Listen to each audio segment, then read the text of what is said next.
Setelah saya melahirkan itu 1 minggu, saya harus langsung menghadapi sidang. 14 kali sidang, setiap sidang itu selalu rame FPI, karena ini kasusnya sensitif, penistaan agama. Tapi kasih yang sempurna melenyapkan rasa ketakutan. Walaupun mata saya sipit, tapi iman saya enggak sipit. Amin. Walaupun kita minoritas, jangan pernah takut menghadapi mereka itu. Jadi menghadapi sumbu pendek itu jangan pernah takut. Kita sudah diberi kuasa nginjak ular, apalagi menghadapi sumbu pendek. Jangan pernah takut. Saya sudah membuktikan setiap sidang itu malahan mereka minggir. Saya dikasih jalan, nggak pernah saya diganggu-ganggu sama mereka. Walaupun saya masih muda. Saya bandingkan dengan kasus Meliana di Medan, itu keluarga sama suami dengan anaknya diusir. Tapi saya nggak pernah mengalami itu.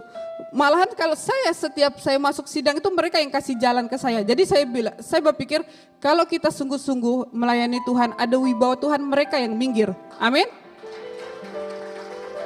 Vonis suami saya tinggi, 4 tahun.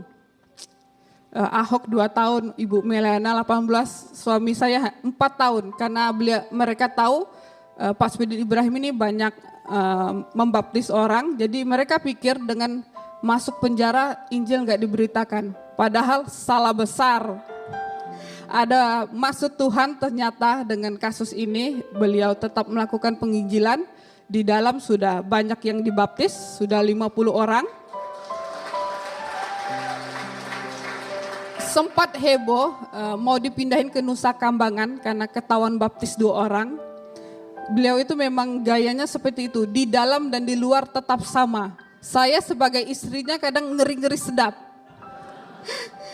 Tapi saya sebagai istri hanya bisa menopang. Saya sudah kasih pesan sama beliau, kalau enggak betah harus taat di dalam. Tapi kalau betah ya sudah hajar saja di dalam. Kayaknya beliau betah di dalam jadi dihajar habis. Saya sebagai istri hanya bisa menopang dan saya nggak mau jadi beban untuk banyak gereja, para hamba Tuhan. Walaupun saya mantan muslim, saya berpikir gimana dengan kehidupan saya selama 4 tahun ini. Lalu saya doa, apa yang harus saya lakukan? Pada rencana saya itu niatnya pengen jualan pempek di Jakarta, karena saya orang Bangka kan. Gak mungkin saya harus nunggu nadah tangan, gak mungkin, saya gak mau itu.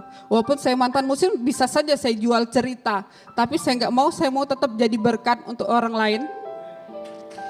Tuhan kasih hikmat saya disuruh nulis buku. Jadi dengan kisah hidup saya yang penuh liku-liku ternyata